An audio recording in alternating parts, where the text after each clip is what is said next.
Fé e obras. Este é o tema de Tiago. Não praticamos as obras para ser salvos. Somos salvos pela fé, por isso praticamos as obras. Esta é a mensagem de Tiago, que nós, em nossa própria capacidade, não podemos enfrentar a adversidade.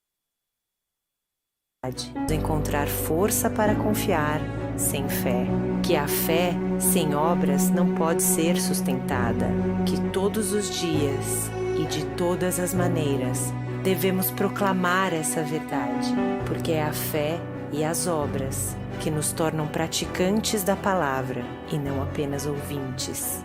Fé e obras. Este é o clamor de Tiago, a fé em trabalho.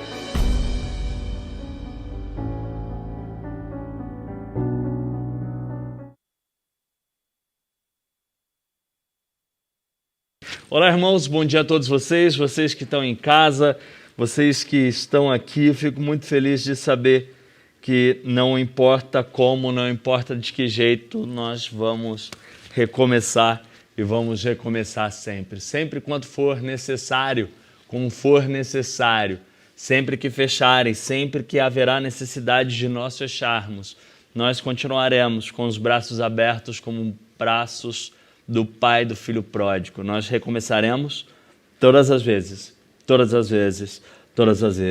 E às vezes recomeçar significa plantar de novo.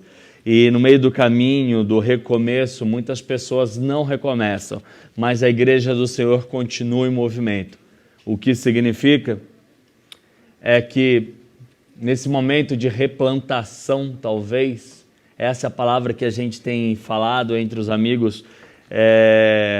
Obrigado, Fábio. Entre os amigos pastores, nós precisamos de cada vez mais pessoas que se dizem: ok, eu sou cristão, eu cansei desse mundo, eu estou a fim de servir, eis-me aqui, como diz essa música, eis-me aqui, eu me rendo, eis-me aqui, eu quero trabalhar, eis-me aqui, eu quero trabalhar, eis-me aqui, chega de mimimi, eu entendi o pânico do mundo, eu quero ajudar levando esperança. Nós precisamos fazer isso.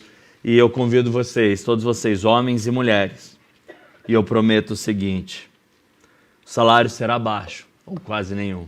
A viagem será dura e será fria, com ou sem nenhuma recompensa. Lidar comigo não é fácil. Alguém pode dizer amém, Fábio? Amém. Lidar comigo não é fácil. Mas nós poderemos aprender juntos de Jesus no caminho. Convido todos vocês, homens e mulheres, a se voluntariarem para o novo. O mundo precisa da manifestação dos filhos de Deus e vocês estão aqui. Vocês não precisam nenhuma doença ou não precisam da quase morte que eu experimentei, para que vocês se despertem para poder viver a vida do evangelho. O sábio aprende com o erro dos tolos. Isso é sabedoria. Quero contar com vocês e quero convocar vocês. E quero que vocês pensem fora da caixinha.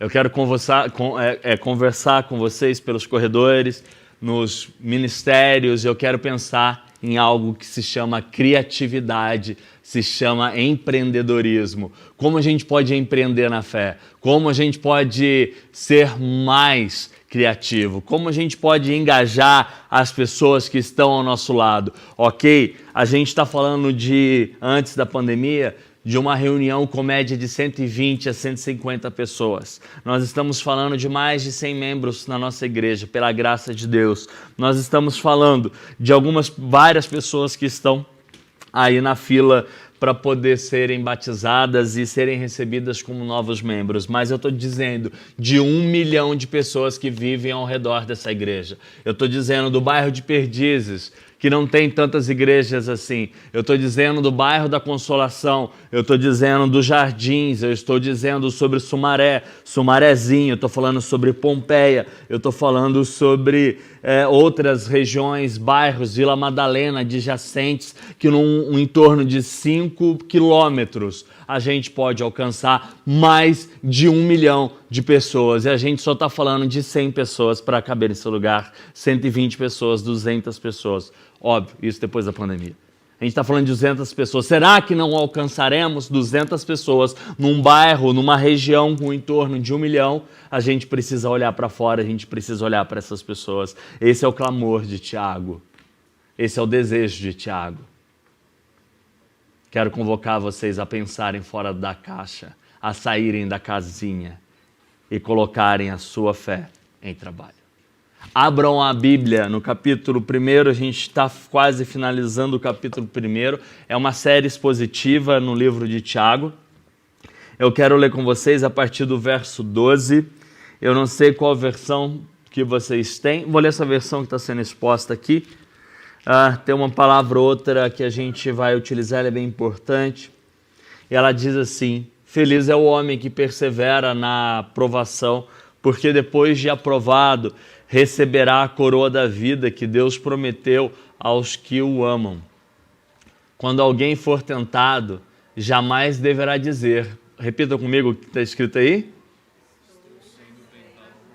Vamos repetir bonito, pessoal lá de casa ouvir? Quando alguém for tentado, jamais deverá dizer, estou sendo tentado por Deus. Jamais digam isso. Jamais digam isso. Pois Deus não pode ser tentado pelo mal e a ninguém tenta. Deus não tenta ninguém. É isso que Tiago, meio-irmão de Jesus. Por que eu falo meio-irmão de Jesus? Porque ele é filho de Maria com José e Jesus é só filho de quem? De quem? De Maria. Jesus não é filho de José. Jesus não tem traços do DNA de José, da família de José. Tiago, irmão de Jesus, ele está dizendo, deixa eu te falar como que Jesus, o meu irmão, o irmão mais velho, porque Jesus nascera enquanto Maria era ainda virgem. O irmão mais velho, deixa eu te falar como o meu irmão mais velho é Deus. Deixa eu te falar o que o meu irmão mais velho deixou para mim, para minha família, o que ele mostrou. E ele continua dizendo, Tiago, cada um, porém, é tentado pelo seu próprio, o quê? Mau desejo. Ninguém pode dizer que Deus tenta, mas todo mundo é tentado pelo seu mau desejo. Olha aqui esse jogo de palavras, olha essa brincadeira da semântica de Tiago, o irmão de Jesus. Ninguém pode dizer, sou tentado por Deus, porém, cada um pode dizer o quê? Que somos tentados pelo nosso mau desejo. Sendo por este arrastado e seduzido, como era nas histórias dos piratas em que as sereias cantavam e elas arrastavam os piratas para dentro do mar. Esta era a fábula das sereias. Então esse desejo, tendo concebido, dá luz ao pecado, e o pecado, após ser consumado, gera a morte. Verso 16, meus amados irmãos, Tiago está dizendo, não se deixe enganar, por favor. Ele continua no 17, dizendo o seguinte, toda boa dádiva, ele está falando da graça comum de Deus, que ele aprendera com Jesus, o seu irmão mais velho. Toda boa dádiva e todo dom perfeito vem do alto, descendo do Pai das luzes. Pai das luzes, que não muda como sombras inconstantes. Ele fala sobre a imutabilidade divina. Ele está dizendo a respeito de um atributo de Deus. Por sua decisão, porque Ele quis, Ele gerou cada um de vocês, Ele nos gerou pela palavra. Foi pela palavra que nós fomos gerados. Aí tem um livro do Matt Chandler chamado Criados pela Palavra, se eu não me engano, publicado pela editora Fiel. Eu desejo que vocês possam ler. E gerou pela palavra da verdade, a fim de que somos como os primeiros frutos de tudo o que Ele criou. Oremos. Pai, fale conosco, me use e fale comigo também, para que a gente aprenda as verdades sobre as tentações. No nome de Jesus. Amém. Bom, nessa introdução eu quero falar um pouquinho sobre um texto que eu gosto muito, um texto de Tozer, e ele diz que a terra, depois de virada, depois de ser arada, o nome desse título chama lâmina afiada do arado. Ela produz o seu fruto. Eu vou ler com vocês mais tarde, mas essa é a introdução. A lâmina afiada do arado revira a terra e depois a terra vai ver os seus frutos. Nós somos revirados no meio das provações. Nós somos revirados neste momento. Nosso coração é exposto e ali a gente fica em dúvida com relação à tentação. Tiago usa a palavra interessante, pirasmos, do grego, tanto no verso 2, no verso 3, como também no verso 11 e 12, quando ele está falando sobre prova, como ele está falando sobre tentações, e algumas outras versões da Bíblia está dizendo tentações. Mas essa palavra do grego significa teste, provação. Deus não tenta, Deus testa, ok? Na tentação, Deus testa. Durante o teste aparecem as tentações. Deus não tenta, Deus testa. Tiago está usando essa palavra pirasmos. Provado nós somos e tentado nós somos durante o teste. O maior exemplo, e às vezes Tiago e outros usam esse mesmo vernáculo com nuances distintas, e a nuance aqui para nós significa teste. Quando você está fazendo uma prova, você é tentado a olhar aquilo que o seu amigo está fazendo, para você colar, não é? Então veja, durante o teste há o quê? A vontade, a tentação, um mau desejo. Provado versus tentado. A gente precisa pensar nisso. Eu sou provado, eu sou tentado. Estou sendo tentado por Deus? Como funcionam essas duas coisas?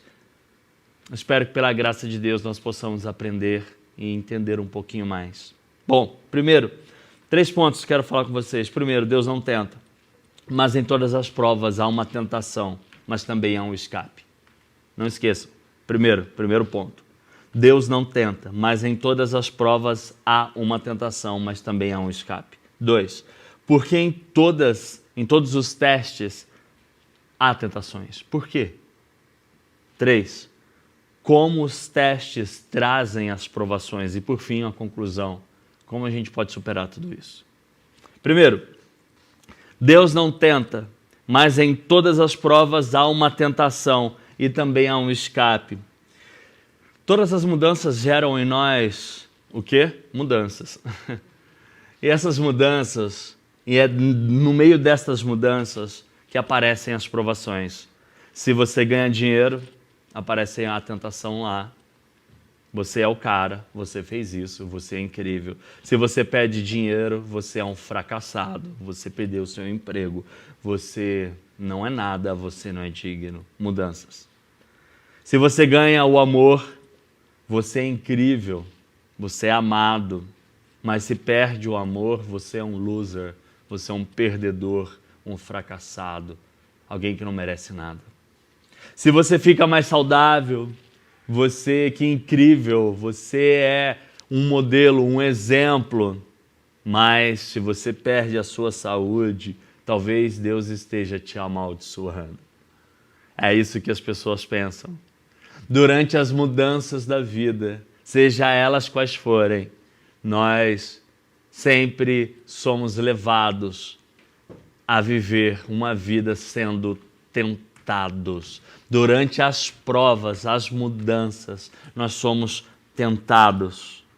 Se você ganha alguém, se alguém nasce, se você ganha um amigo, que incrível!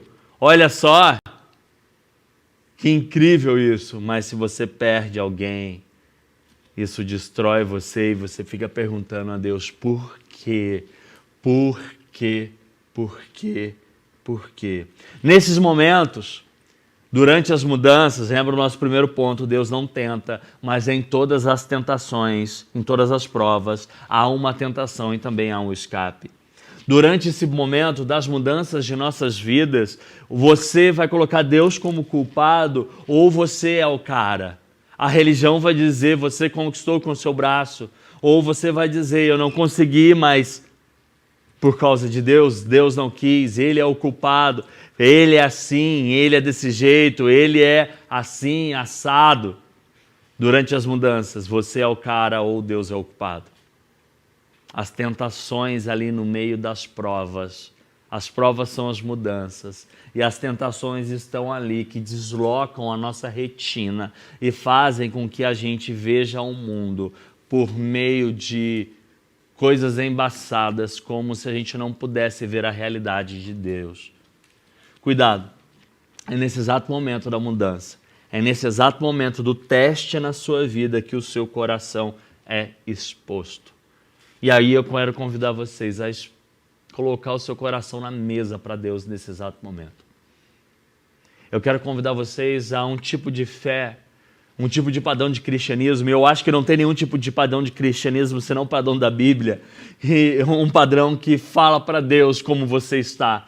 Em Marcos, no capítulo 9, do verso 20 até o verso 24, diz o seguinte: E trouxeram-no, quando ele o viu, logo o espírito o agitou com violência, um filho de um homem, e caindo endemoniado por terra, revolvia-se escumando. O pai dele pergunta o seguinte: quanto tempo há que lhe sucede isto? E ele lhe disse: desde a infância. E muitas vezes o tem lançado no fogo e nas águas para o destruir, mas se tu podes, o pai diz, fazer alguma coisa, tem compaixão de nós e nos ajuda. Jesus disse: se tu podes crer, tudo é possível ao que crer. A resposta mais honesta, mais sincera, diante da provação. O pai do menino disse, clamando com lágrimas: eu creio, Senhor, mas ajuda na minha incredulidade. Uau! I believe, but help me, my unbelief. Eu creio, mas me ajuda na falta de fé. Que oração sincera diante da provação. Que oração sincera diante do teste. Que oração sincera. Eu creio em Deus, eu creio em Jesus. Tiago está me levando a acreditar em Jesus, mas eu preciso colocar essa fé em prática. Então me ajuda na minha incredulidade, Senhor, porque eu não sei se eu vou passar nesse teste. Eu só não quero cair em tentação. Eu só não quero, durante a prova de matemática, colar. Então me ajuda. E o Senhor ajuda, sabe como? Você vai mal, Ele te dá a recuperação. Pronto, é uma grande ajuda, é ou não é? Você poderia ficar marcado lá como reprovado, mas o Senhor te dá a recuperação. E olha a graça de Deus ainda mais. É por isso que eu digo, tudo é questão de perspectiva, de como nós olhamos o mundo. Se você repete de ano, olha que coisa mais bela, você repetiu de ano. Você tem uma nova chance para recomeçar. Isso é incrível. Você não é expulso da escola quando você é reprovado em matemática. Você leva uma DP, você tem uma nova prova e você repete o ano. Mas você não é expulso. Isso é graça sobre graça. Isso é graça sobre graça. Isso é graça. Para a escola, a diferença tem um limite, você não pode ser reprovado mais de 3 vezes na mesma matéria. Mas para Jesus, não, minha graça é ilimitada. Minha graça é ilimitada. Você falhou, você errou, mas deixa eu te dizer, há um escape. Há um escape. É isso que Hebreus vai dizer. Hebreus no capítulo... Aliás, Hebreus não, Coríntios... A Raíssa leu. Nós somos tentados, mas o Senhor dá um escape em tudo e todas as coisas. Para cada prova reprovada, para cada prova que você foi pego colando, há um escape para aquilo lá, graça sobre graça. E talvez a recuperação que você está dizendo, droga, estou em recuperação, droga, os meus colegas passaram, e eu estou aqui ainda na 6ª série, enquanto os meus... Eu estou falando da 6ª série até da maturidade cristã, tá? Eu estou na 6ª série da maturidade cristã, enquanto os meus colegas já estão quase formando. mas ainda é graça sobre graça, então depende do milagre dos seus olhos. O Senhor está dando oportunidade para você continuar estudando, para você continuar e você ser formado. Não tem importância quanto tempo isso vai levar. Então não reclame nesse momento, senão você está sendo tentado a botar a culpa em Deus, enquanto a responsabilidade é sua. Você deveria ter estudado, você deveria ter aprendido. Você foi reprovado, não passou na prova de recuperação, não passou na dependência. O Senhor ainda dá mais chances, a escola ainda, a vida dá mais chances, enquanto a escola normal, que ensina-nos sobre a matemática, ela diz que tem limite, o Senhor diz não há limite. Mas você também não precisa sofrer, assuma a responsabilidade, estude. Assuma a sua responsabilidade viva. Assuma a sua responsabilidade, não bote a culpa em Deus. Assume. Assume. Assume. E o Senhor fará você experimentar, mesmo que você não consiga, mesmo que você reprove, de graça ilimitada para que você possa continuar. Mesmo que aqueles que estavam com você formaram e conquistaram grandes coisas, mesmo que você está lá, ainda sem conquistar, mas o Senhor conquistou tudo para você e fez você continuar. A beleza na continuidade. Durante a prova, assuma a responsabilidade. Não bote a culpa em Deus, porque Deus não tenta ninguém. O Senhor dá um escape para tudo. Sempre haverá, pela graça, recuperações. Isso é incrível. Você pode olhar para o seu coração e dizer muito obrigado, Deus. Você pode olhar para o seu coração de verdade e dizer obrigado, Deus, porque sempre, sempre haverá recuperação para mim. Obrigado, Deus. Sempre haverá recuperação. Ponto 2. Em todos os testes, tem tentações. Por quê? Aqui a gente precisa fazer uma desconexão entre ocasião e causa. Todos os testes têm tentações, mas aqui eu preciso dizer o que não é, ok? Tem uma frase, um ditado, que os antigos, minha mãe, meus avós diziam, e eu acho errado, e vocês vão dizer que é errado também, que a ocasião faz um ladrão. Mentira. Mentira. A ocasião não faz o ladrão. Então a gente precisa separar a ocasião de causa. Ocasião de causa. São duas coisas distintas. E depois a gente pode falar até de causa e efeito. Mas ocasião e causa são distintos. Ocasião não é causa. Porque o menino nasceu na comunidade. Não teve acesso a nada. Ele tem de ser o pior bandido do mundo? Não! A gente pode botar um fim no ciclo da violência, no ciclo do pecado. Não, a ocasião não faz a causa. Saiu uma matéria no New York Times dizendo sobre que abusadores, na sua maioria, foram abusados. É condição para que aquele que foi abusado abuse de uma criança? A ocasião forma a causa, ainda que seja o mundo que ele vivera, é uma desculpa para dizer, não, a culpa não é minha, a culpa é da minha história. Porque quando você bota a culpa na história, você bota a culpa em Deus e de novo você está dizendo que Deus é aquele que tenta. E Deus disse, não, eu não tento. Eu provo, eu não tento. Ocasião e causa. Não é desculpa, não existe maldição hereditária para o evangelho que é eficiente, eficaz. Não existe maldição hereditária. Jesus na cruz do Calvário interrompe o ciclo da mentira, o ciclo da violência, o ciclo da dor, o ciclo da opressão, o ciclo do abuso. Jesus bota um fim ali, acaba com isso. Ocasião não leva a causa, a ocasião não forma um ladrão. Não forma um ladrão. As causas acontecem, sabe por causa do quê? Dos maus desejos. É isso que Tiago está dizendo. Olha o que Jesus ensinou, que a ocasião não forma um ladrão, que o ladrão só rouba por causa do seu desejo.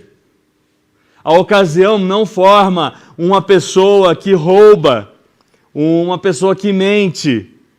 É o desejo de mentir que o leva, mesmo que inconsciente, a mentir. Meu patrão vai me demitir se eu não mentir. E você vai lá e mente, porque você tem uma relação maior com o sucesso do que com a verdade. Maior com o sucesso, com a segurança, significado, riqueza, dinheiro do que com Deus. Não é porque o teu chefe vai demitir que você tem que mentir. A ocasião não forma você um mentiroso. A ocasião não forma você um mentiroso. E aí a causa, qual é a causa? A causa, Tiago vai deixar claro, é o nosso coração. São os nossos desejos.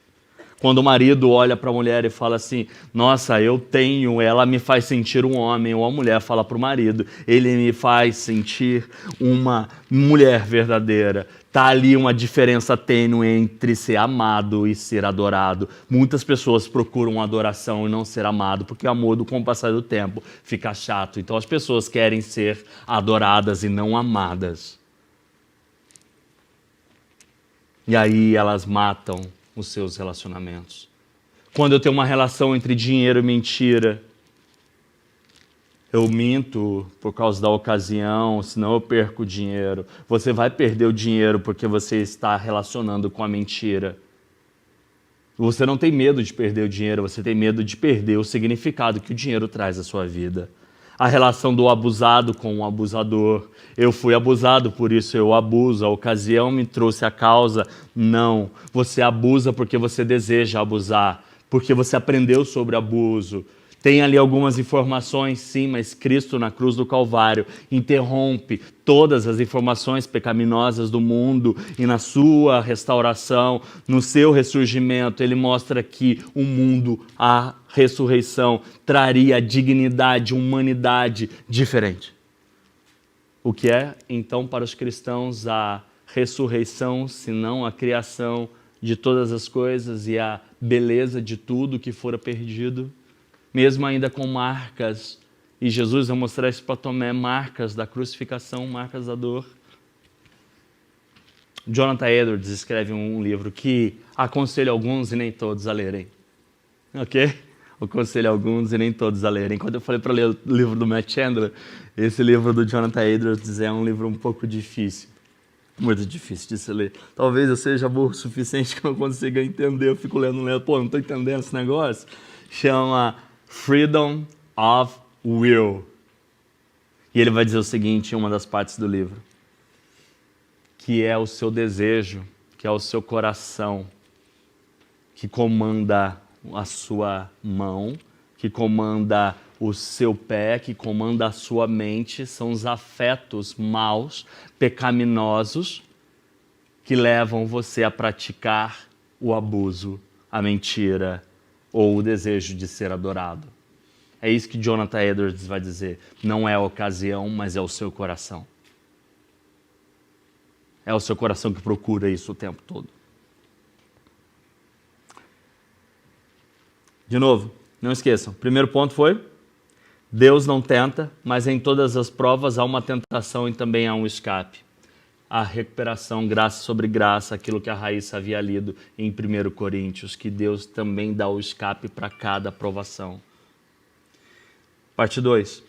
Porque em todos os testes tem tentações, ocasião e causa. Qual a diferença? A causa são os nossos maus desejos. 3. E último. Como os testes trazem as provas, como os testes trazem as provações, trazem as tentações. Como os testes fazem isso? Como durante esse tempo as tentações me visitam? Porque sempre durante um teste. Verso 13, 14, 15, 16, 17 e 18. Deus não tenta, Deus prova. 14. Diz o seguinte: cobiça, maus desejos. No verso, no grego fala-se epitomia, o meu mau desejo, meu evil desire, a minha cobiça. A minha atração fatal, para quem viu o filme... Quem era? A mulher? Da Atração Fatal, bem famosinha? Bom, da geração milênio não lembra tanto, mas a geração antes da milênio eu lembro, e a geração da minha filha muito menos. Atração Fatal, desse é um livro para ler. Era uma relação sobre a morte e como o desejo que ligado ao sexo, e aqui Tiago vai usar uma palavra ligada ao sexo para dizer como o nosso coração sente esse tipo de desejo. E esse tipo de desejo é horrível. E aí ele vai dizer o seguinte, que esse desejo, se você botar no verso 13, ele é a mãe da sedução. É o desejo mal que seduz a gente, que leva a gente. E essa sedução é uma palavra de conotação sexual. É o que leva a gente a praticar. É o mau desejo do nosso coração e não a ocasião, ok? É o mau desejo do nosso coração. O desejo, por sua vez, ele é a mãe do pecado. Alguém pode voltar lá no texto, por favor? Verso 13, 14, 15. O desejo, ele é a mãe do pecado. Quando alguém for tentado, jamais poderá dizer, pois Deus não se tenta. Mais 14. Cada um, porém, é tentado pelo seu próprio, o quê? Mau desejo, meu coração, epitomia. Mau desejo. Sendo por este arrastado, o mau desejo me arrasta, me seduz, e sedução, ele utiliza uma conotação sexual, atração fatal. É uma atração fatal esse momento. Durante o teste, o seu coração mau, porque você nasceu pecador, está tentando trazer você para um abismo, para um buraco que não tem fim. No verso 15. Esse desejo, tendo concebido, então ele é gerado dentro de nós, dá luz ao pecado. O desejo é a mãe do pecado. O pecado é a mãe da morte. Ou seja, o desejo é a avó da morte.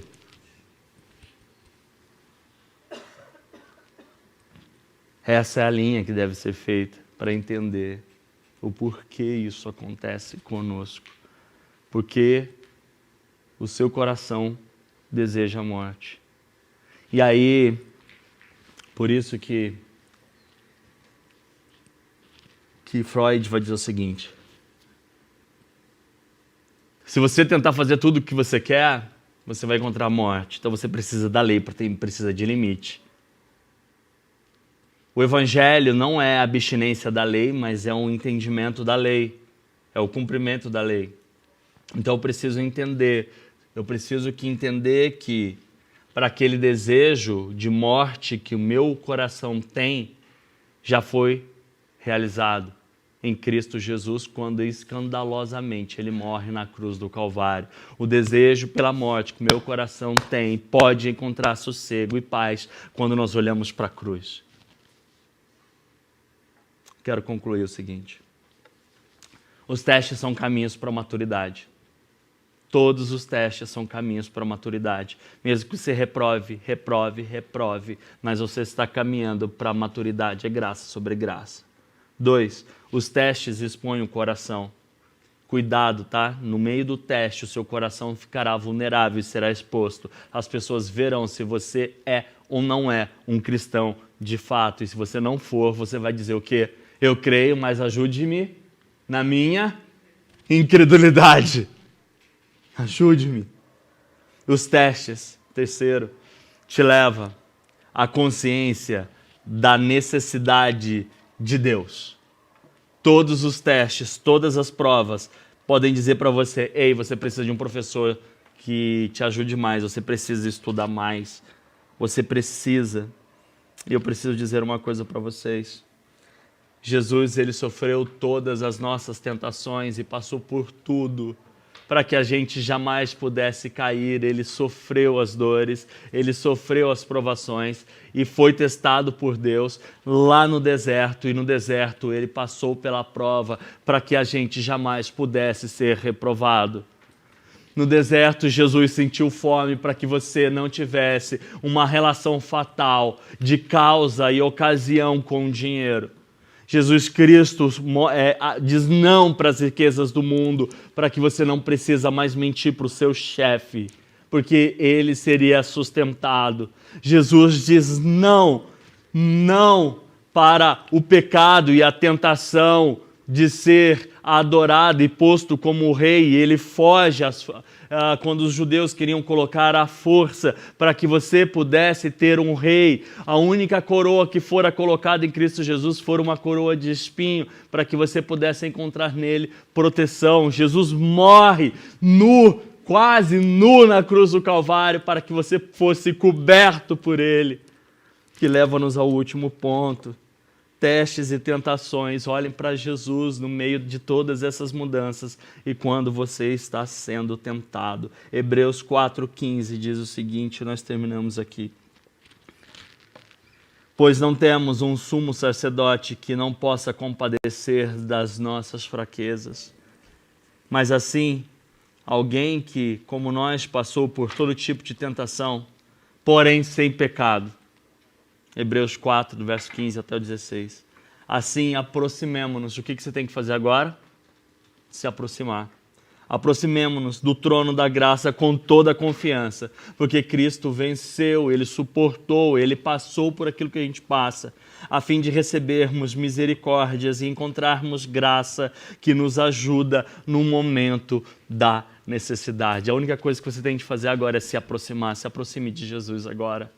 Diga para ele o seguinte: eu creio, mas me ajude na incredulidade.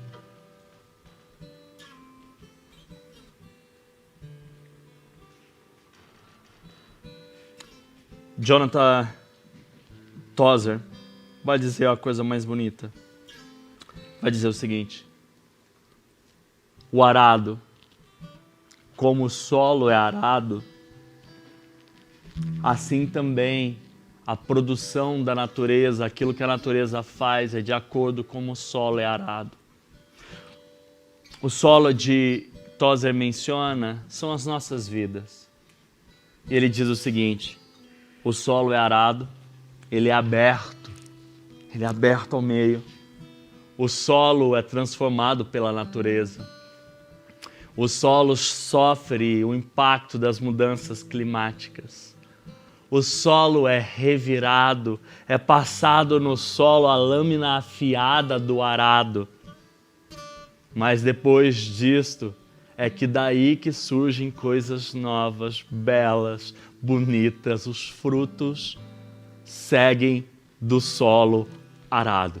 A sua vida foi testada, revirada, aberta ao meio, transpostas. A sua vida foi desmantelada, como o fio da navalha do arado passa sobre a terra, assim passou sobre a sua vida. Mas eu quero te dizer uma coisa: esse é um teste e os frutos virão disto. Não é Deus que está tentando você quando a navalha, quando o fio do arado passa, mas é dali, do solo revirado,